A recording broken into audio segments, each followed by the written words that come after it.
What's up, everybody? Welcome back to the Pack a Day podcast. I'm your host, Andy Herman. You can follow me on Twitter at Andy Herman NFL. Today, we are going to be doing our second deep dive, and that is into Devonte Wyatt, the Packers' second first-round pick in the 2022 NFL Draft. Now, if you remember, I did do sort of a smaller dive into Devonte Wyatt before the draft. So some of the information, if you listen to that episode, is clearly going to be the same. A lot of the same traits that I saw when I watched the initial tape is going to be a lot of the same things that I saw this time around. Again, watched 8 games as I did yesterday with Quay Walker. If you haven't had a chance to watch that episode yet, make sure to do so. But another 8 games, watched 7 on all 22, 1 on TV cut-ups, and a lot to like about Devonte Wyatt. We'll get into the positives, the negatives, and how I think he can project with the Packers both this year and beyond. So we'll get into it right away. As mentioned when we went over, him prior to the draft, 6'3", 304 senior out of the University of Georgia. One of the red flag, really one of the only red flags coming out, was his age, from a Packers standpoint, what they normally evaluate. Let me just sort of pause it right here. I do know that there are some off the field concerns with Devonte Wyatt. Let me just say that is above my pay grade when it comes to this specific situation. Charges were thrown out. Some of the charges that were out there were clearly not great.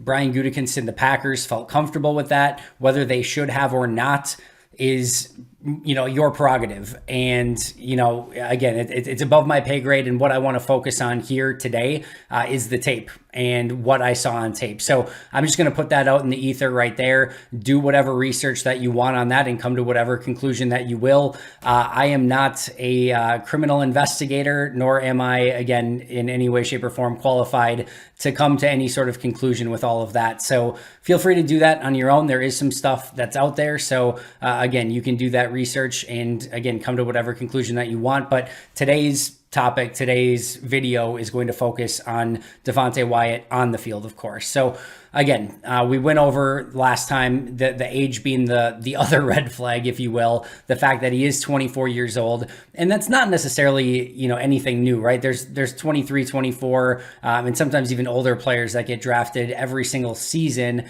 But what it does mean sometimes is that either maybe their development is, going to be a little bit less than, let's say, a 21-year-old, 22-year-old, where maybe their bodies and everything like that are still a little bit, more developing, and they're able to put on more muscle, and that, they're still learning the game a little bit more. At 24, you're a little bit more, fully formed. You've played a lot more football. And the thought process is that maybe, your development is basically it is what it is at this point. But at the same token, Devonte Wyatt's a really good football player, and he's a freak athlete already that's already carrying 304 pounds really well. So some of that starts to matter a little bit less. But outside of that age, like, Devonte Wyatt is literally the epitome of what Green Bay generally looks for, especially this area of the draft, right? Premium position player, plays along the defensive line, can hold up against the run, can pressure, again, clearly a massively athletic player. Like, he hits all of the thresholds that Green Bay looks for, especially with first round picks, again, except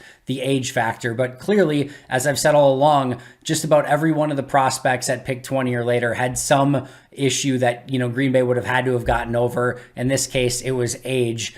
So there's lots of positives, right? Let's start with that athletic profile. He's a 95th percentile athlete along the defensive line, 55th percentile for height, 63rd percentile for weight, 58th percentile on the vert, 86th in the broad jump, 99th percentile in the 40-yard dash, 99th percentile in the 10-yard split, 63rd percentile in the short shuttle, and 83rd percentile with the 3-cone. And again, as I mentioned with Quay Walker yesterday, this isn't just, combine quickness or combine, like, these traits show up on the field. He is fast, he is athletic, his change of direction is legit, so he is a clean mover. And this is what you would have expected when you watch the tape of Devonte Wyatt at Georgia. You would have expected him to test like a freak athletically, because he plays like a freak athletically. So you always want to see those two things matched up.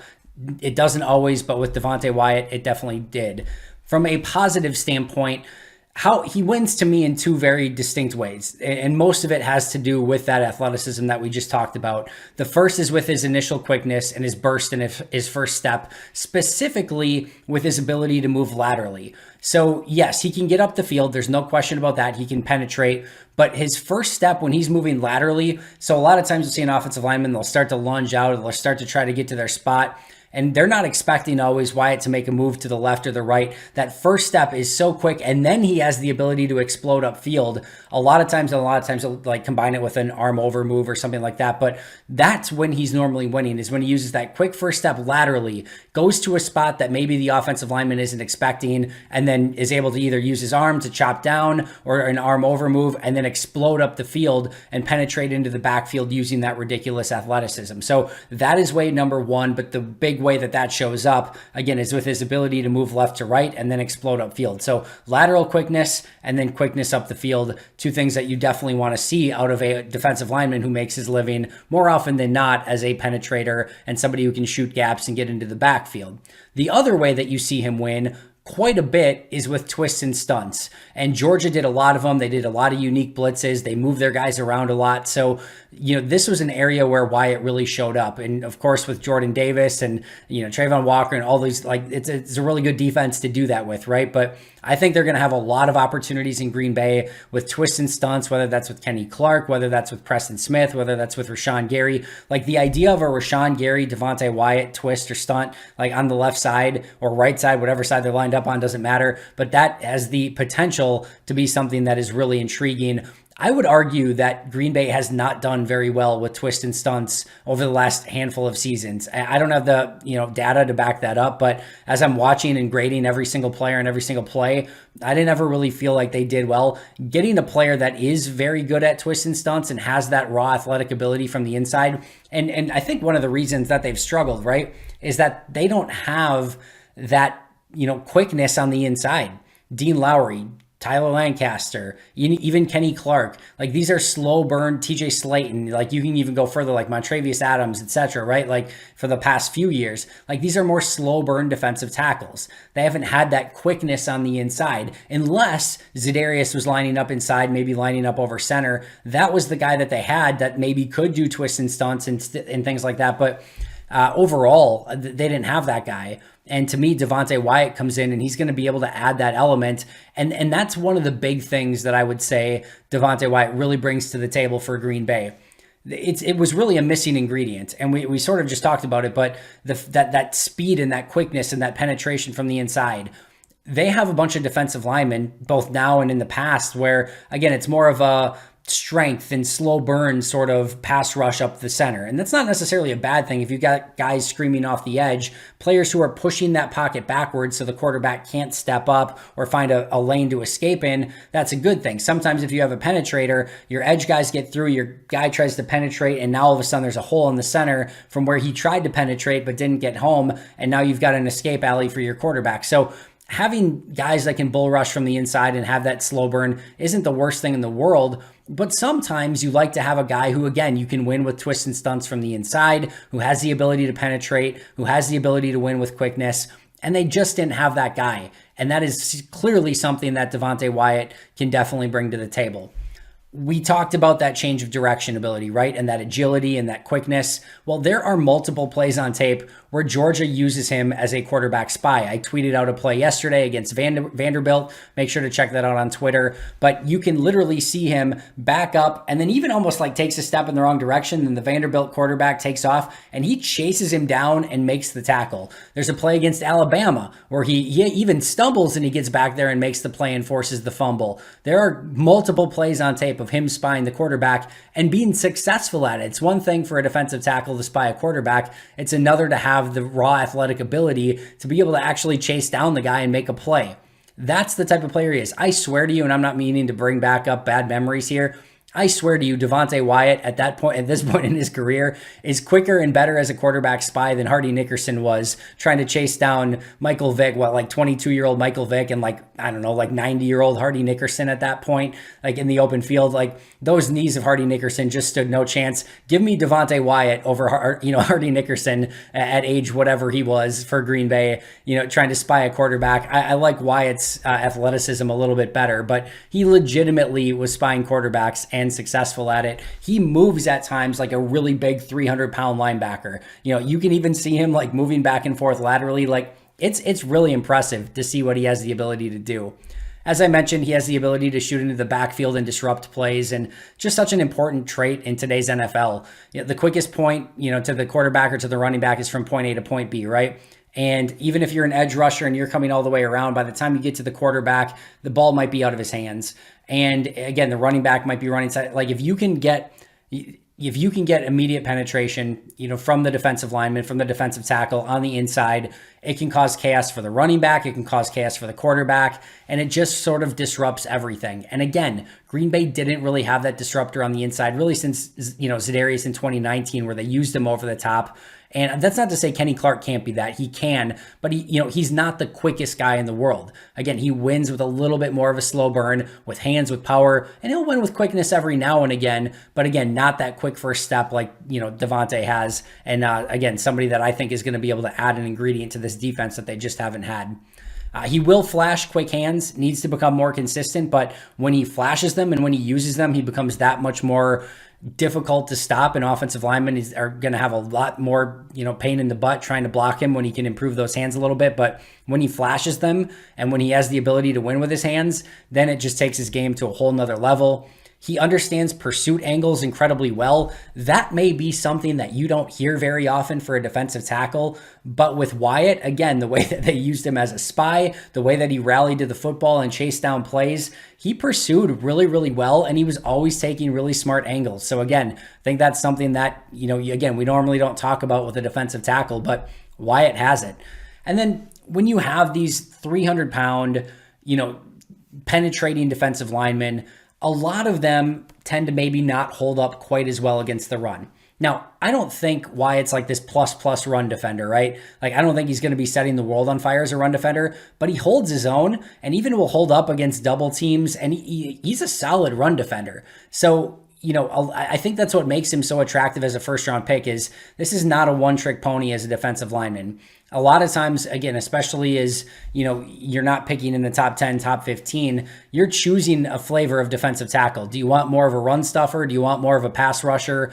And again, I still think here with Wyatt, you're choosing a little bit more of the penetrator and the, finesse type player than you are the physical player. But he's physical enough where you don't necessarily have to worry about it, or he's not going to be a liability. So I was impressed with how he was able to hold up against the run. And again, I think even against double teams, he performed better than I expected. I think his football intelligence is really, really good. Multiple plays on tape, and I mean multiple plays on tape where you see him identify screens, back up, rally to the football, and get over and make a play. His eyes are really good. He's consistently being able to keep track of everything that's going on the field. And again, whether it's rallying to the football or whether it's taking a good pursuit angle, whether it's getting his hands up to bat down balls, whether it's, again, diagnosing screens. Again, his football intelligence and instincts just really shoot off the page, and you can see it. It's a tangible feel for how he's playing the game of football.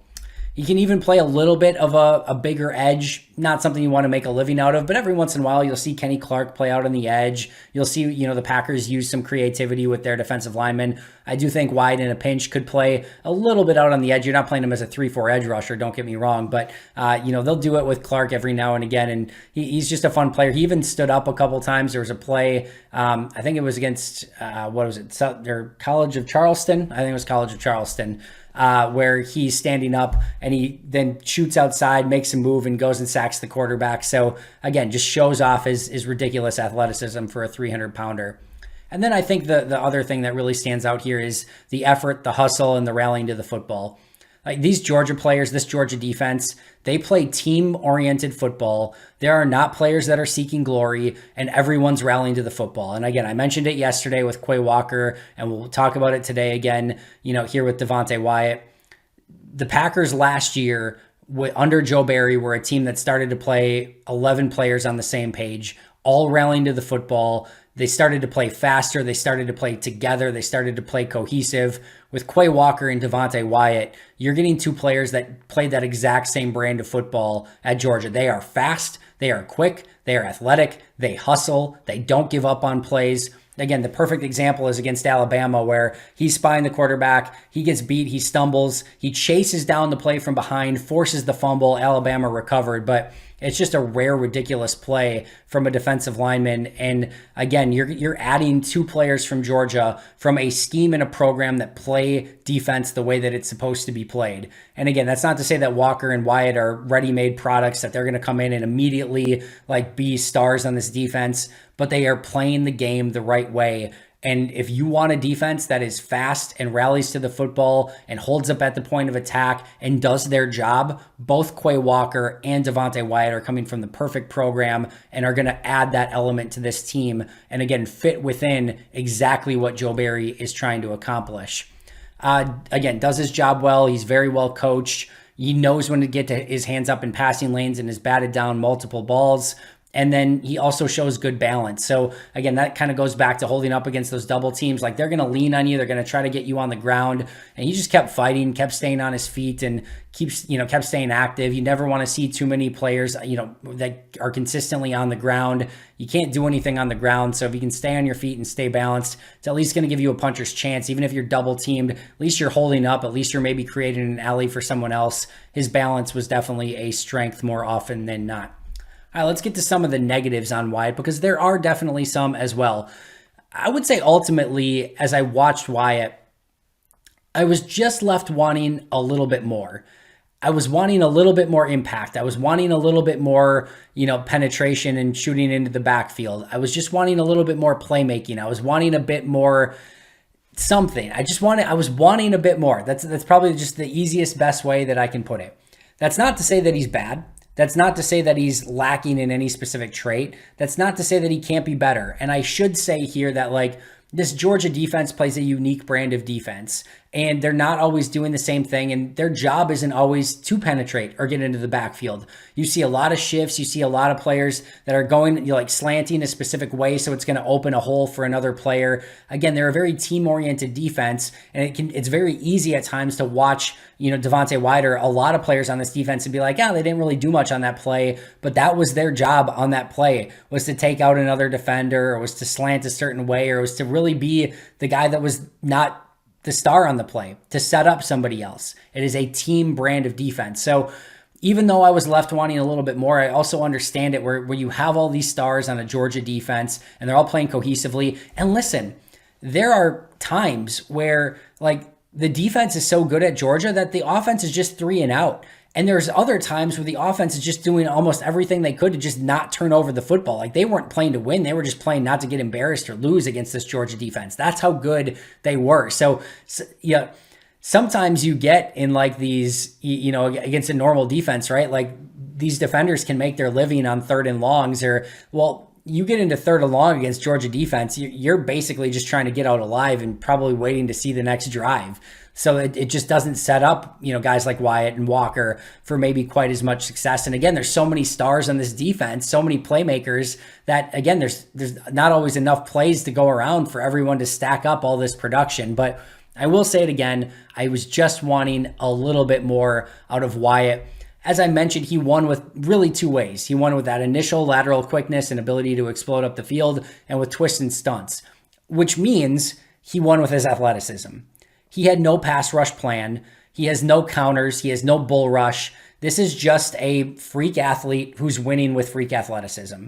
And that is where I really want to see him improve. And again, that's where the age of 24 really comes into the equation here, right? Because you're hopefully ideally getting a bit more of a finished product that maybe has more of a nuanced, pass rush plan and has multiple moves and counters off of stuff. That's not Wyatt. He's winning with his athleticism. And in the NFL, that's not going to work. The guy across from you is going to more often than not be at least nearly as athletic, if not as athletic, if not more athletic.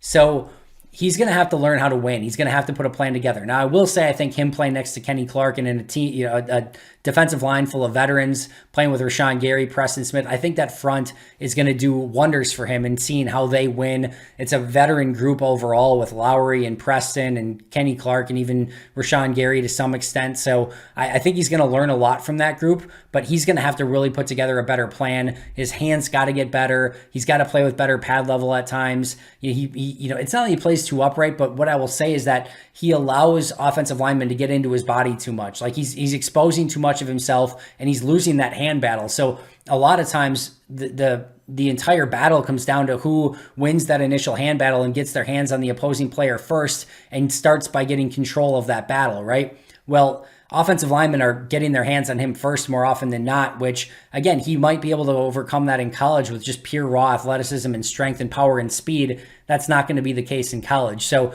he's going to have to get better at that. He's going to have to develop a plan. His hands are going to have to get better. He's not going to be able to open up quite as much to allow offensive linemen to get their hands on his chest. He just has to become a technician at the position. He hasn't been that at Georgia. He's been more of a freak athlete that's been winning with that athleticism.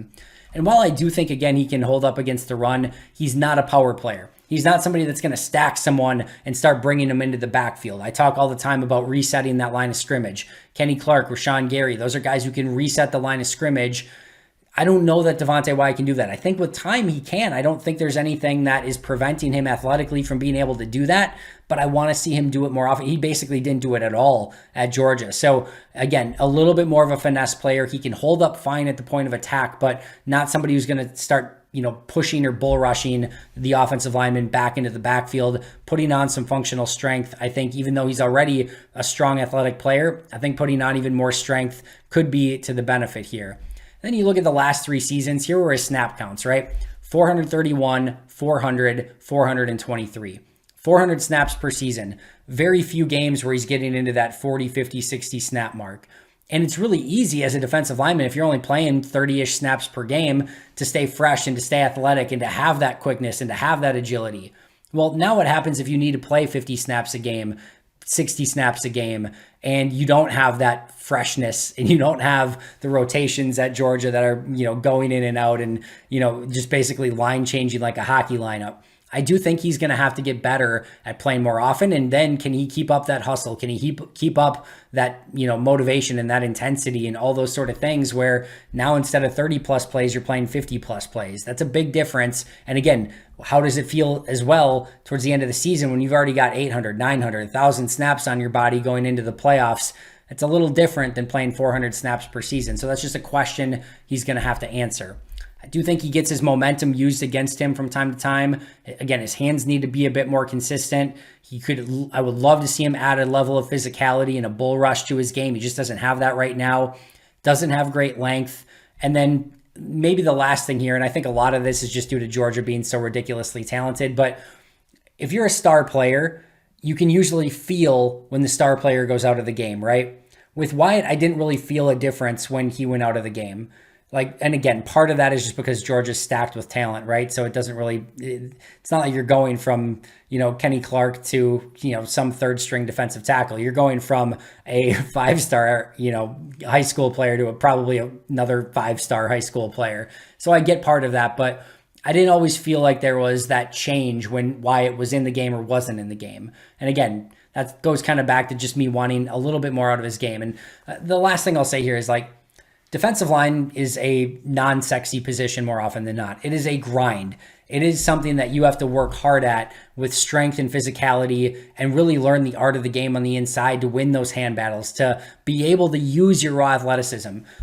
In college, you can win with athleticism. In the pros, you have to win first with your technique and with your hands and with your ability to stay low and win with leverage and all those sort of things. You have to become a technician at the position. And then once you get that down, now is when you can win with your athleticism. And I don't think there's any question that Wyatt can be as good as he wants to be, but he's going to have to learn that technical side of playing defensive line, because while he wins, and with that athleticism, and while he shows that first step quickness, and while he shows the ability to win when twists and stunts, and he can hold up at the point of attack better, and he can be the total package, it's going to take him working hard to learn and develop as a true defensive lineman, as a true professional in this league, if he really wants to reach his ceiling. Now, the effort, the intensity, the rallying to the football, all those sort of things that he shows on the field leads me to believe that this is a player that cares about the game, that wants to win, and that wants to develop as a player, and that's not afraid of putting in hard work. And if that's the case, it's a much higher chance that he's going to become more skilled and more technical at the position. And I'll say it again, I think playing next to guys like Rashawn Gary and Kenny Clark and Preston Smith is going to do him wonders. So just to wrap it up again, I think he adds a flavor to the defense that they just haven't had, that quickness, that speed, that agility, that change of direction. I think he's going to be a fun player for Joe Barry to use in this defense. I think he probably is more of a rotational player to begin with, playing maybe around those 30-ish snaps per game. I think he has the ability over time to play more, but I think you probably want to just put a little on his plate to begin with and then have him develop over time. And frankly, at the end of the day, Devonte Wyatt can be as good as he wants to be. If he wants to be a Pro Bowl player in this league, if he puts in the time, the effort, the energy, and really masters his craft, athletically, he can be as good as he wants. And we've seen the flash plays on tape to see what type of disruptor he can be, when he does show exactly how to play the position the right way. So I'm excited for him. I think he's going to be a really fun player. Again, I think he adds an element that they didn't have, but he's going to have to put in more work to really become a pro at the position. Listen, we could say that about 95% of the players in this draft, that they have to learn to become a true pro at the position and learn the skills necessary to win at the NFL level. Wyatt's no different. The difference is that if he does that, the athleticism and the traits that he has to excel, if he can master his craft, are going to put him over the top. And the floor is a little bit higher, that he's at least probably going to be able to hang even with some of the best offensive linemen, because he does have that raw athleticism working at his disposal. That is going to do it for me today. Thank you so much for joining me. Always appreciate you. I'll be right back here tomorrow with an all-new episode. But until next time, and as always, go Pack Go.